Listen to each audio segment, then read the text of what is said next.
Thomas Whitmore sat in the dim light of his Savannah parlor, surrounded by the ghosts of choices he could never undo.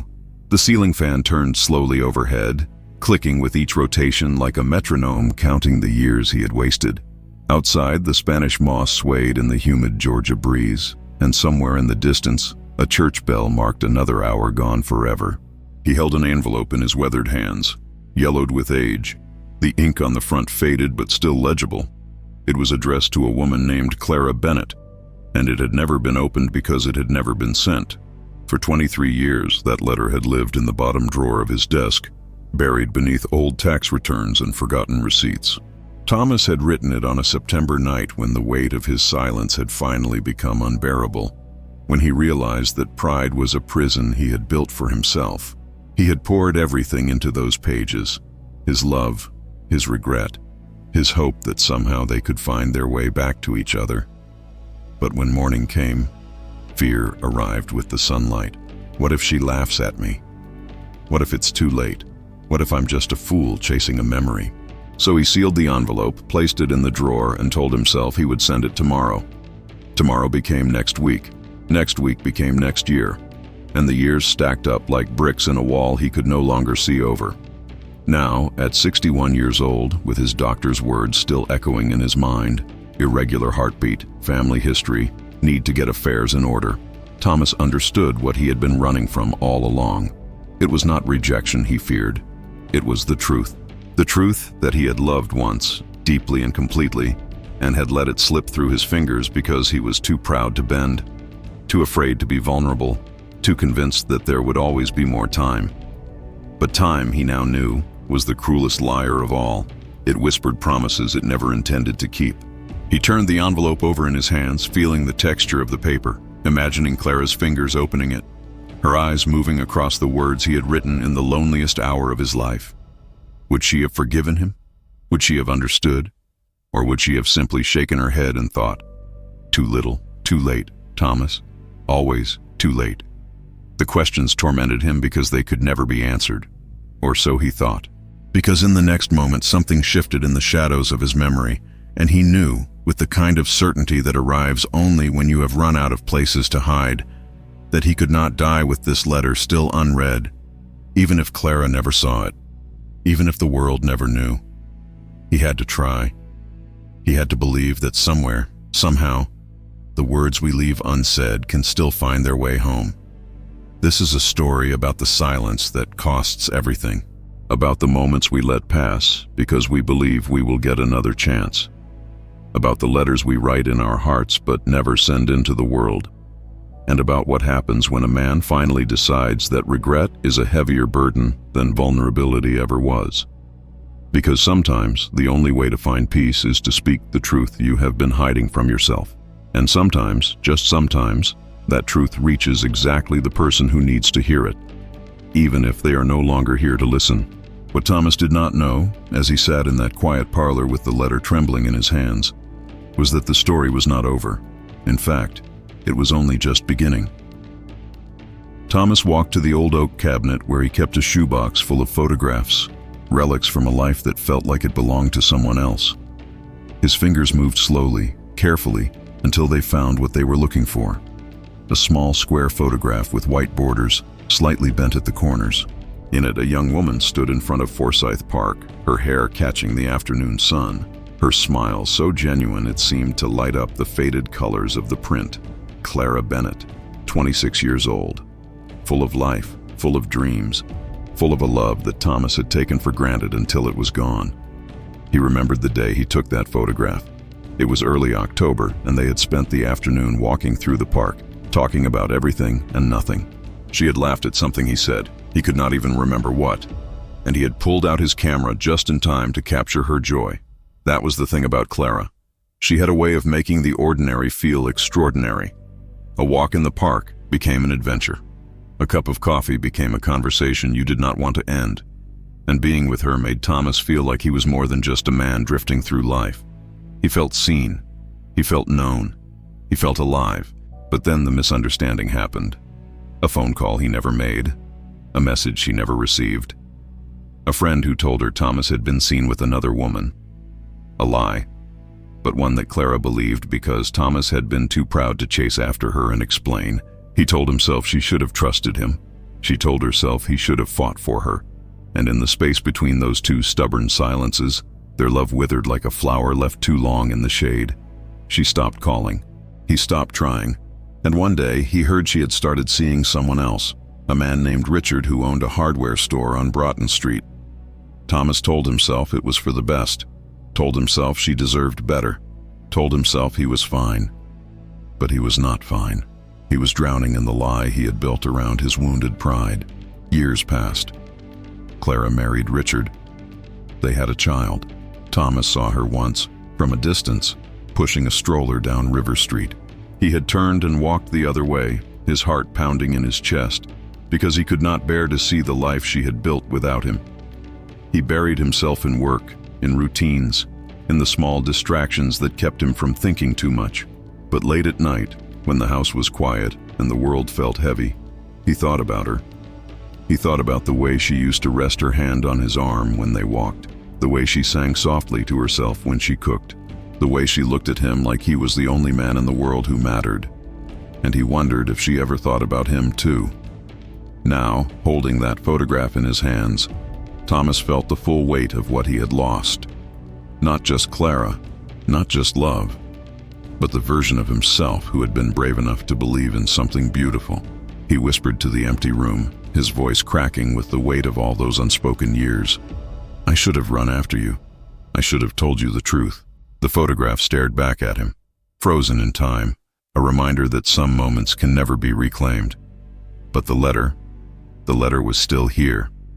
And maybe, just maybe, it was not too late to let her know that she had been loved, that she had always been loved. What if the silence I kept was the biggest mistake of my life? And what if breaking it now is the only way to make peace with who I have become? The years after Clara slipped away unfolded like a slow gray fog. Thomas threw himself into his work at the shipping company, climbing the ranks with the kind of dedication that comes from having nowhere else to put your heart. He became the man people relied on, the one who stayed late, the one who never missed a deadline. His colleagues respected him, his bosses promoted him, but no one really knew him. Because the parts of Thomas that mattered, the parts that could laugh freely, that could dream wildly, that could love without fear, had been locked away the day he let Clara go. He heard about her life in fragments, the way you hear about someone you used to know, but no longer have the right to ask about. Clara and Richard had moved to a house on the east side of Savannah, near the marshlands. They had a daughter named Sophie. Clara had taken up watercolor painting. Richard had expanded his hardware store into a small chain. From the outside, it looked like she had built a good life, a safe life, a life that did not include Thomas Whitmore. And so he told himself again and again that he had made the right choice by staying silent, that reaching out would only complicate things, that some doors, once closed, should remain that way. But the letter stayed in the drawer. Every few years, Thomas would find it again, usually during a move or a spring cleaning, and he would hold it in his hands and wonder. He never opened it. He knew what it said. The words were burned into his memory, written in the desperate hope of a man who had finally realized what he had lost. "Dear Clara, I know it has been a long time and I have no right to ask for your forgiveness, but I need you to know that letting you go was the worst mistake of my life. I was too proud, too stubborn, too afraid to admit I was wrong. I should have come after you. I should have fought for us. I should have told you every single day that you were the best thing that ever happened to me. I hope you are happy. I hope Richard treats you the way you deserve to be treated.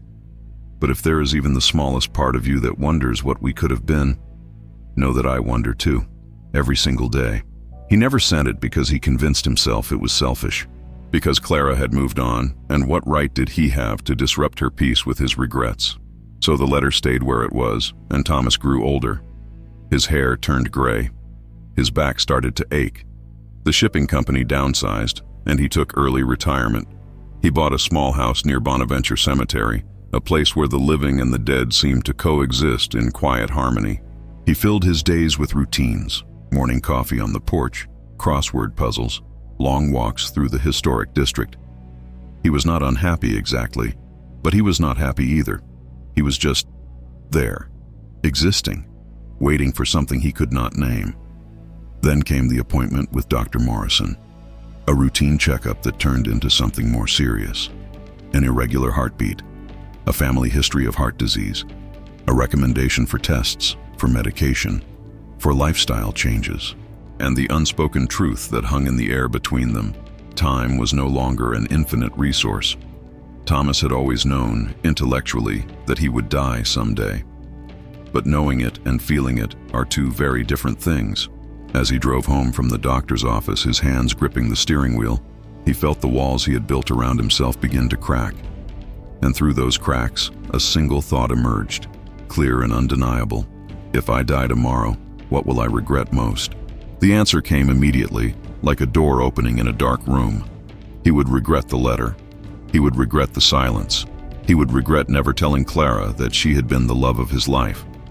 And in that moment, sitting at a red light on Abercorn Street, Thomas Whitmore made a decision that would change everything.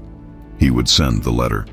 Not because he expected anything in return, but because some truths deserve to be spoken, even if they arrive 23 years too late. But what if the address no longer exists? What if the life I remember is already gone, and I am just chasing shadows? The next morning, Thomas woke with a sense of purpose he had not felt in decades. The letter sat on his kitchen table, bathed in the pale light of dawn, and for the first time, it felt less like a burden and more like a bridge. He showered, dressed in a clean shirt, and tucked the envelope carefully into his jacket pocket. The walk to the post office was only 15 minutes, but it felt like a journey across a lifetime. Every step brought back memories. The corner where he and Clara had once shared an ice cream cone, the bench where they had their first real conversation, the oak tree where he had almost told her he loved her before fear stole the words from his mouth. The post office was quiet when he arrived, just a few people milling about, dropping off packages and buying stamps. Thomas stood in line, his hand resting on the envelope in his pocket, feeling the weight of what he was about to do. When it was his turn, he approached the counter, where a young clerk with kind eyes greeted him with a practiced smile. "Morning, sir. How can I help you today?" Thomas pulled out the envelope, his hands trembling slightly, and placed it on the counter. "I need to send this. Priority mail, please." The clerk picked up the envelope, glanced at the address, and frowned. She typed something into her computer, waited a moment, then looked back at Thomas with an apologetic expression. "I'm sorry, sir. This address doesn't exist anymore. It's showing as invalid in our system." Thomas felt the words hit him like a physical blow. He leaned against the counter, suddenly lightheaded, as if the ground beneath him had shifted. "What do you mean it doesn't exist?" The clerk tapped a few more keys, double-checking. "It looks like the street was redeveloped about 5 years ago. The houses were torn down to make way for a new shopping center. I'm sorry." Thomas stared at the envelope, at Clara's name written in his own handwriting, at the dream he had carried for so long now crumbling in front of him. He wanted to argue, to insist that there had to be a way, but the words would not come. The clerk offered a gentle smile. "Do you have another address for the recipient? Maybe a phone number or email?" Thomas shook his head slowly. He did not have anything. He had not allowed himself to have anything. He left the post office in a daze, the envelope still in his hand, unopened and undelivered. The world around him continued as if nothing had happened. People walking their dogs, tourists taking photos, a street musician playing a melancholy tune on a saxophone. But for Thomas, everything had stopped. He walked without direction, his feet carrying him through the historic district until he found himself at Forsyth Park, the same place where that photograph had been taken so many years ago. He sat on a bench beneath the shade of a magnolia tree, the letter resting in his lap, and for the first time in a long time, he allowed himself to feel the full weight of his grief. "She's gone," he thought, "or she might as well be." The address did not exist. The life he remembered had been bulldozed and replaced with something new, something that had no room for his ghosts. He thought about throwing the letter away, about finally letting go, but he could not bring himself to do it. It was all he had left, the only proof that what he felt had been real. So he sat there, under the magnolia tree, and let the tears come, slow at first, then faster, until they were falling freely, unchecked, washing away years of silence and pride and regret. An older woman walking by glanced at him with concern, but Thomas did not care. He was tired of pretending, tired of holding it all in, tired of being strong when strength had cost him everything that mattered. As the sun climbed higher in the sky, Thomas whispered to the empty air, his voice barely audible. "I waited too long." It was not a question. It was a statement of fact, a reckoning with the truth he had been running from all these years. He had waited too long to speak, too long to risk, too long to believe that love was worth fighting for. And now the chance was gone. The address did not exist. The life he had imagined reclaiming had vanished into the past, unreachable and unforgiving. But even as despair settled over him like a heavy blanket, a small part of Thomas, the part that had once believed in second chances, wondered if maybe, just maybe, the story was not quite over. If the address is gone, does that mean she is too? Or is there still a way to reach her, even if I no longer know where to look? Thomas spent the next 2 days in a fog of sorrow, barely eating, barely sleeping, replaying every moment he had shared with Clara as if rewinding a film he could never watch again. The letter remained on his kitchen table, a constant reminder of his failure. But on the third morning, something shifted. A thought occurred to him. Small and fragile, but persistent. Maybe I can find her online. It was not something Thomas was comfortable with. He had always been wary of computers and social media, dismissing them as invasions of privacy. But desperation has a way of making even the most reluctant take risks. He sat at his old desktop computer, the one he used mostly for paying bills and checking the weather, and opened a search engine. He typed in Clara Bennett, Savannah, Georgia, and waited as the screen filled with results. There were a few Clara Bennetts, but none of them seemed to match. He tried adding Richard Bennett Hardware Store, and that brought up a few more leads. He found an old article from the Savannah Morning News about Richard expanding his business, but the article was from 15 years ago, and there was no recent information. Then he tried searching for obituaries, though the thought made his stomach twist. He typed Clara Bennett Obituary, Georgia, and pressed enter. The screen loaded, and there it was. Third result down, a funeral home website with her name in bold letters. Clara Ann Bennett, 1965 to 2025, passed peacefully on March 14th, surrounded by family. Thomas felt the room tilt. He read the words again, slower this time, hoping he had misunderstood. But there was no misunderstanding. Clara was gone. She had been gone for 6 months. The obituary was short and formal. Survived by her husband Richard, her daughter Sophie, and 2 grandchildren. Services had been held at St. Michael's Church. In lieu of flowers, donations could be made to the Savannah Arts Council in honor of her love for painting. Thomas sat back in his chair, the breath knocked out of him. He had imagined many outcomes when he decided to send the letter: rejection, indifference, even anger. But he had never imagined this, that she would be gone, that the woman he had spent 23 years thinking about, writing to, hoping for, would no longer be in the world. The finality of it was crushing. There would be no reconciliation, no closure, no chance to say the things he had left unsaid. She had lived her life, raised her daughter, grown old, and died, all while Thomas sat alone in his house, clutching a letter he was too afraid to send. He printed the obituary and read it over and over, searching for some clue, some sign that Clara had thought of him in those final years. But there was nothing. Just the simple facts of a life lived and ended.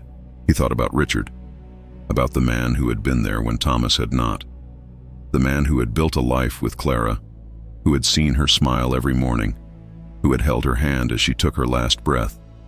And Thomas hated him, not because Richard had done anything wrong, but because Richard had done everything right. He had been there. He had not let pride or fear stand in the way. He had not written a letter and then hidden it in a drawer for 2 decades. That afternoon, Thomas walked to Bonaventure Cemetery, a place he often went when the weight of his thoughts became too much. He wandered among the graves, reading the names and dates, imagining the lives that had been lived and lost. He found a bench overlooking the river and sat down, the obituary folded in his pocket. The sun was beginning to set, casting long shadows across the moss-draped oaks, and for the first time in his life, Thomas felt truly, utterly alone. Not just lonely. He had felt lonely for years, but alone in a way that could never be fixed. Because the one person who might have understood, who might have forgiven him, was no longer there to hear him. He whispered into the twilight, his voice breaking with the weight of all those lost years. "I waited too long, Clara. I'm sorry. I'm so sorry." The words hung in the air, unanswered, as the river flowed past, indifferent and eternal. And Thomas Whitmore wept, not just for Clara, but for the life he had never lived, the love he had never claimed, the man he had never allowed himself to become. Is this how it ends? With nothing but regret and a letter that will never be read? Is there any meaning left in the words I wrote, now that the person they were meant for is gone? If you're enjoying this story so far, don't forget to subscribe and hit the notification bell. That way you won't miss the next one. And if you'd like to support the channel, you can even buy me a coffee on Ko-fi. Every little bit helps keep these stories alive. Now, let's get back to it. 4 days after discovering Clara's obituary, Thomas was sitting on his porch, staring blankly at the street, when a car pulled up in front of his house. It was a silver sedan, unfamiliar, and for a moment he considered going inside, avoiding whatever stranger had come to his door. But before he could move, a young woman stepped out. She was in her early 30s with dark hair pulled back in a ponytail, and she moved with a kind of careful purpose that made Thomas sit up straighter.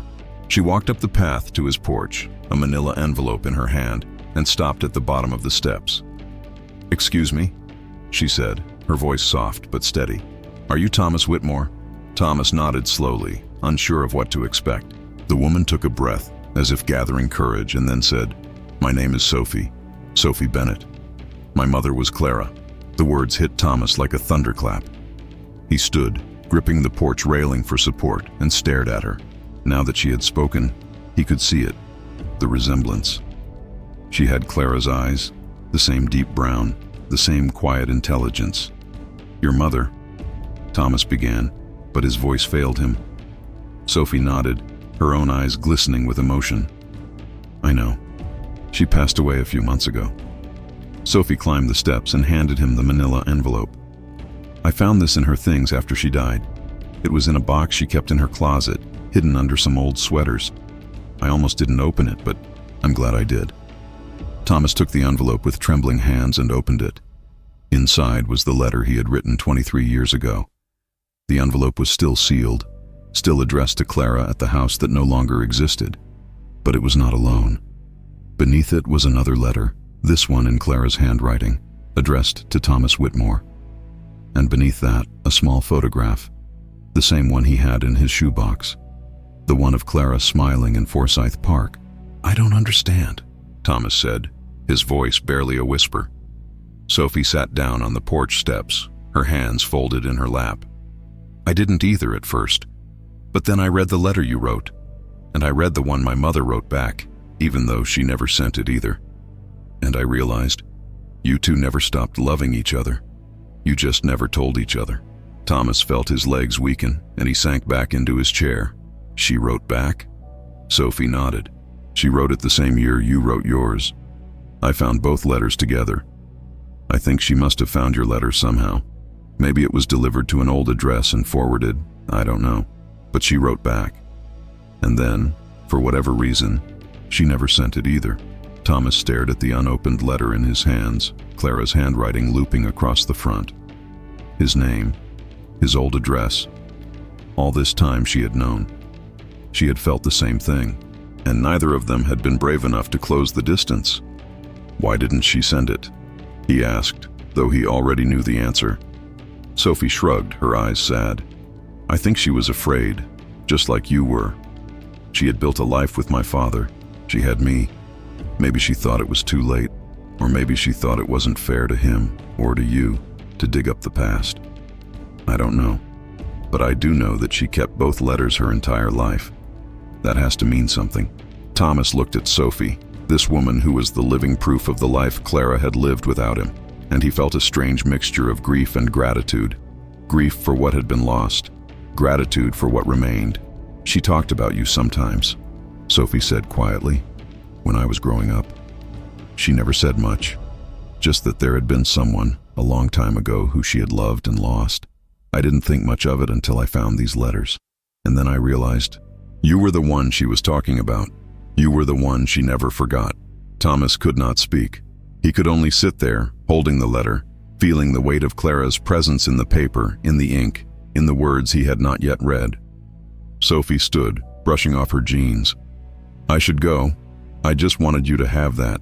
I think my mother would have wanted you to know that she loved you, even if she never said it. She turned to leave, but Thomas called out, his voice cracking.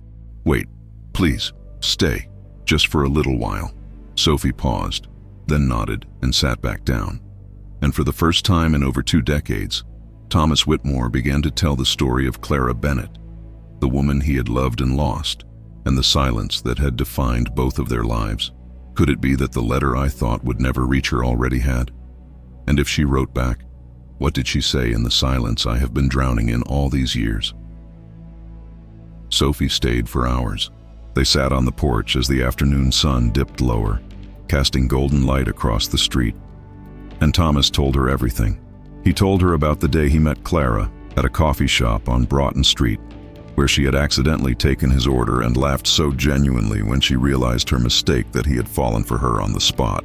He told her about their walks through Forsyth Park, their late-night conversations about dreams and fears, the way Clara used to hum old jazz songs while she cooked. He told her about the misunderstanding, the phone call that never happened, the lie that had driven them apart, and he told her about the letter, how he had written it in a moment of desperation and then let fear bury it for more than 2 decades. Sophie listened quietly, her expression shifting between sadness and something close to wonder. When Thomas finally fell silent, she reached into her bag and pulled out another envelope. I brought this for you. It's the letter my mother wrote back to you. I think you should read it. Thomas took it, his hand shaking, and stared at the envelope for a long moment before carefully opening it. The paper inside was fragile, the ink slightly faded, but the words were clear. He read slowly, his eyes moving over each line, and with every sentence, he felt the distance between them collapse. Dear Thomas, the letter began. I found your letter today, forwarded from an address I no longer live at. I have read it 3 times, and each time I cry. Not because I am sad, though there is sadness in this, but because I realize now that we were both too afraid to fight for what we had. You thought I had moved on. I thought you didn't care. And in the space between those 2 fears, we lost each other. I want you to know that I think about you often. I wonder what our life would have been like if we had been braver, if we had trusted each other more, if we had believed that love was worth the risk. But I also want you to know that I am happy. Richard is a good man. He loves me, and I love him, though it is a different kind of love than what we had. Quieter, safer, and maybe that is what I needed. Maybe I was too afraid of the intensity of what we felt, and I ran from it into something I could control. I hope you find happiness too, Thomas. I hope you find someone who makes you laugh the way you made me laugh. Someone who sees you the way I saw you, as more than you think you are. And I hope someday you forgive yourself for the choices you made. I have forgiven you. I forgave you a long time ago. With love, always, Clara. Thomas read the letter 3 times, just as Clara had read his. With each reading, he felt something shift inside him, some tightly wound knot of guilt and regret beginning to loosen. She had forgiven him. She had understood, and she had loved him. Even after everything, he looked up at Sophie, his eyes wet with tears, and said, "She was remarkable. Your mother. She always was." Sophie smiled, her own eyes shining. She was, and I think she would be glad we're sitting here, talking about her, keeping her memory alive. They talked for hours more, swapping stories like old friends. Sophie told Thomas about Clara's later years, how she had taken up watercolor painting after Sophie was born, how she had volunteered at the local art museum, how she had spent her final days surrounded by family, at peace with the life she had lived. She told him about the little quirks Clara had kept, the way she still hummed jazz songs while cooking, the way she would pause sometimes while looking out the window, as if remembering something from long ago. And Thomas, in turn, told Sophie about the man he had become in Clara's absence. Lonely, yes, but not entirely lost. A man who had learned too late that silence is its own kind of prison. As the evening light faded and the street lamps began to flicker on, Sophie stood to leave. "I'm glad I found you, Thomas. I think my mother would be too." Thomas walked her to her car, the letters clutched carefully in his hand. Before she drove away, Sophie turned back and said, "You know, there's one more thing. My mother used to say that love doesn't have an expiration date, that it can live in the spaces between words, in the memories we carry, in the people we become because of it." I think she was right. Thomas nodded, unable to speak, and watched as Sophie drove away into the night. And for the first time in 23 years, he did not feel alone.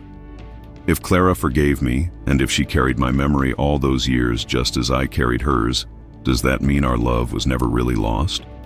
Or does it just mean we both lived with the same beautiful, tragic ghost? A week later, Thomas and Sophie stood together at the end of River Street, looking out over the water. It was late afternoon, and the sun was beginning its descent, painting the sky in shades of orange and pink. Sophie had suggested they visit the pier, the place where, according to Thomas, he had last seen Clara before everything fell apart. He had not been back in over 20 years, but as he stood there now, the memories came flooding back with startling clarity. This was where they had walked on their final evening together, where he had wanted to tell her that he loved her, but had swallowed the words, afraid of sounding too vulnerable, too exposed. Sophie carried a single white rose, something she had picked up from a flower shop on the way. "I thought we could say goodbye," she said softly. "Not just you to her, but both of us." A way of letting her know that the love she felt, the love you felt, it wasn't wasted. It mattered. Thomas nodded, his throat tight with emotion. They walked to the edge of the pier, the old wood creaking beneath their feet, and stood side by side looking out at the Savannah River as it flowed past, carrying with it the history of the city and the secrets of everyone who had ever stood where they were standing now. Sophie handed Thomas the rose. "You should be the one to do it." She would have wanted that. Thomas took the flower, his hands trembling, and held it for a moment, feeling its softness, its fragility. He thought about all the things he had never said, all the chances he had never taken, all the years he had spent locked in a prison of his own making. And then, with Sophie standing beside him, he leaned over the railing and let the rose fall into the water. It landed gently on the surface, bobbing for a moment before the current began to carry it away, downstream, toward the ocean, toward whatever unknown destination awaited it. Thomas watched the rose disappear around a bend, and then, in a voice so quiet it was almost a whisper, he said the words he had been holding inside for more than 2 decades. "I loved you, Clara. I always did." The words hung in the air, carried on the breeze. And for a moment Thomas could almost feel her there beside him, her hand resting on his arm the way it used to, her voice soft in his ear. "I know, Thomas. I always knew." It was not real, of course. It was just memory. Just the echo of a love that had lived in silence for too long. But it was enough. It was more than enough. Sophie placed a hand on his shoulder, and they stood there in silence as the sun dipped lower, casting long shadows across the water. Thomas felt something release inside him, some ancient weight he had been carrying finally lifting. He had said the words. He had let Clara go, not by forgetting her, but by honoring the love they had shared. And in doing so, he had freed himself from the prison of regret he had built around his own heart. "She heard you," Sophie said softly. "Wherever she is, I think she heard you." They walked back along the pier, the sky darkening above them, and Thomas felt lighter than he had in years. The letter he had written, the letter Clara had written back, the years of silence between them, it had all led to this moment. A moment of release, a moment of peace. Not closure exactly, because some things can never truly be closed, but something close to it. Something that felt like forgiveness, both given and received. As they reached the end of the pier and stepped back onto solid ground, Thomas looked at Sophie and said, "Thank you for bringing her back to me, for letting me say goodbye." Sophie smiled, her eyes glistening. "She never really left, Thomas. She was always there. You just needed to let yourself see it." They parted ways at the parking lot, promising to stay in touch, to share stories and memories, to keep Clara's spirit alive in the space between them.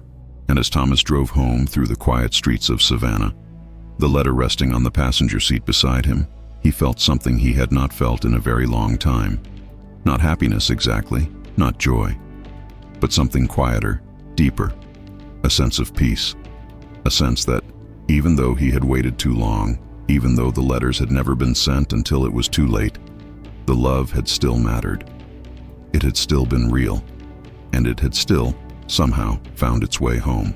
If I could go back and do it all again, would I send the letter sooner? Or is it possible that the journey, the regret, the silence, the final release, was necessary for me to understand what love truly means? In the weeks that followed, Thomas found himself returning to the letters again and again, reading them in the quiet of his living room, searching for meaning in the words they had both written but never sent. Each time he read Clara's letter, he discovered something new, a phrase he had missed, a sentiment that resonated differently depending on his mood, a truth that had been there all along but that he was only now ready to see. She had forgiven him. She had understood. And perhaps most importantly, she had wanted him to forgive himself. That last part was the hardest. Thomas had spent so many years punishing himself for his cowardice, for his pride, for the silence that had cost him the love of his life. But Clara's words offered him something he had never given himself: permission to let go. "I hope someday you forgive yourself for the choices you made," she had written. And slowly, painfully, Thomas began to do just that. He started small. He allowed himself to remember the good times without immediately drowning in regret. He looked at the photograph of Clara in Forsyth Park and smiled instead of wept. He took walks through the city and noticed the beauty around him, the blooming azaleas, the laughter of children, the warmth of the sun on his face, things he had ignored for years because he felt he did not deserve them. Sophie called him every week, and they fell into an easy rhythm of conversation. She would tell him about her life, her job as a high school art teacher, her 2 young children, the struggles and joys of raising a family in a world that moved too fast. And Thomas would share stories about Clara, filling in the gaps of a history Sophie had only known in fragments. Through these conversations, Clara came alive again, not as a ghost haunting Thomas's past, but as a real woman who had lived, loved, made mistakes, and found her own kind of peace. And in bringing her to life for Sophie, Thomas found that he was also bringing himself back to life. One afternoon, Sophie arrived at Thomas's house with a large canvas wrapped in brown paper. "I made something for you," she said, her voice a mix of excitement and nervousness. She unwrapped it carefully, revealing a watercolor painting, a scene of Forsyth Park, bathed in golden afternoon light, with 2 figures standing beneath a magnolia tree. One was a young man and woman, clearly in love, their faces turned toward each other. The other was an older man, sitting alone on a bench but with a faint smile on his face, as if he had just remembered something beautiful. "It's you and my mother," Sophie explained. "The past and the present, together in the same moment. I thought maybe it would help you see that the love you shared isn't gone. It's just changed form." Thomas stared at the painting, his eyes filling with tears. It was stunning, not just because of Sophie's talent, but because of what it represented. The love he and Clara had shared had not disappeared when she died. It had transformed. It lived in the memories he carried, in the stories he told, in the connection he now had with Sophie and her family. It lived in the letters they had written, in the forgiveness they had both needed, in the peace he was finally beginning to find. "It's perfect," Thomas whispered. "Thank you." Sophie hung the painting above his fireplace, and from that day forward, it became the centerpiece of his home, a reminder that love, even when it is imperfect, even when it is silent, even when it arrives too late, is never wasted. Thomas also began to write again, not letters this time, but a journal. He wrote about his regrets, yes, but also about the lessons he had learned. He wrote about the importance of speaking your truth, even when it terrifies you, about the danger of letting pride and fear dictate your choices, about the quiet tragedy of waiting for the perfect moment that never comes. And he wrote about Clara, not as the love he had lost, but as the love he had been lucky enough to know, even if only for a brief, beautiful season. One entry read, I spent 23 years afraid of what might happen if I sent that letter. But the real tragedy wasn't that I might be rejected. It was that I allowed fear to steal the chance to be brave. Clara forgave me for my silence. Now I must learn to forgive myself. Not because I deserve it, but because holding on to guilt serves no one. The love was real. The regret is real. But so is the possibility of peace. As the months passed, Thomas noticed a change in himself. He was still the same man, quiet, introspective, cautious, but there was a lightness to him now, a willingness to take small risks.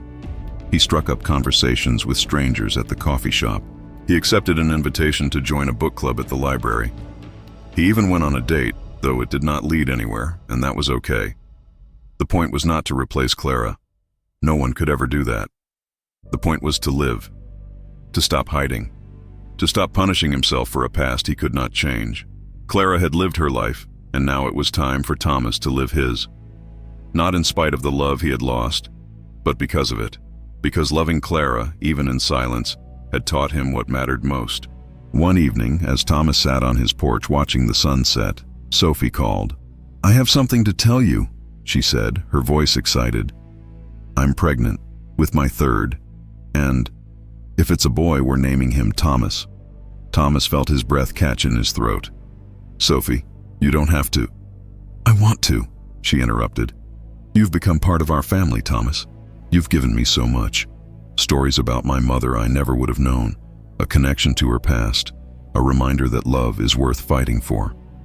I want my son to carry your name, to know that even when things don't go the way we hope, even when we make mistakes, it's never too late to find peace." Thomas could not speak. He could only sit there, the phone pressed to his ear, overwhelmed by gratitude and something close to redemption. The boy would carry his name. Clara's grandchild would carry his name. And in that small, unexpected way, the love that had once been buried in silence would live on. If Clara could see this, the connection her daughter and I have built, the way her memory has brought healing instead of pain, would she believe, as I am beginning to, that the letters we never sent still found their way home? Thomas Whitmore lived another 7 years after the day he found Clara's letter. They were quiet years, but they were not empty. He spent them walking the streets of Savannah, tending a small garden in his backyard, and visiting Sophie and her family every few weeks. He watched her children grow, saw young Thomas take his first steps, heard him speak his first words. And in those moments, Thomas felt Clara's presence, not as a ghost, but as a living thread woven through the fabric of his life and the lives of those who came after. The painting Sophie had made hung above his fireplace until the day he died, a reminder that love does not end when the letters are never sent, when the words are never spoken, when the chances are never taken. Love endures. It changes form. It becomes memory, then story, then legacy. And sometimes, if you are very lucky, it becomes a bridge between the past and the future, between regret and redemption, between the person you were and the person you are finally ready to become. On a warm September morning, Thomas passed away peacefully in his sleep. Sophie found him there, the letters from Clara resting on the nightstand beside him, as if he had been reading them one last time before letting go. At his funeral, she spoke about the man he had been, not perfect, but honest. Not fearless, but brave in the end. A man who had loved deeply, regretted deeply, and learned finally to forgive himself. She read from one of his journal entries, the words he had written late one night after visiting the pier. Sometimes the letter doesn't need to be sent to reach the right heart. Sometimes the love we carry in silence still speaks, if we are brave enough to listen. Thomas Whitmore never got to tell Clara Bennett in person that she was the love of his life, but through Sophie, through the stories they shared, through the painting on his wall, and the child who bore his name, the message was delivered. Love, it turns out, is patient. It waits. It survives the silence. And when we are finally ready to speak, when we finally find the courage to let go of our fear and our pride, it reaches across time, across loss, across every barrier we built to protect ourselves from the very thing we needed most. The lesson is not that we should live without regret, That is impossible. The lesson is that regret, when faced with honesty and grace, can become something else. A teacher, a guide, a reminder that the time to speak is now, not tomorrow, not when it is safe, not when it is perfect. Now, before the addresses change, before the chances disappear, before the people we love are gone, and all we have left are letters that never found their way home. So ask yourself, what are you waiting for? What truth have you buried because you are afraid of what might happen if you speak it? What love have you kept silent, hoping that someday, somehow, it will find its way to the person who needs to hear it? Do not make Thomas's mistake. Do not wait for the perfect moment. Do not let pride or fear steal the words you need to say. Send the letter, make the call, take the risk. Because the only thing worse than being vulnerable is living a life where you never allowed yourself to be truly seen. And sometimes the greatest tragedy is not that love is unreturned, but that it is never offered in the first place. Thank you so much for staying with me until the very end of this story. If it touched you or made you think about life in a different way, don't keep it just for yourself. Share it with someone who might need to hear this too. And if you truly want to support this channel, please subscribe, turn on the notification bell so you never miss a new story, and leave your thoughts in the comments below. I love reading what you have to say. And finally, if you really enjoyed it and want to help keep these stories alive, consider buying me a simple coffee on Ko-fi. Even the smallest gesture makes a big difference and helps us bring more stories like this to you. Thank you, and see you in the next one.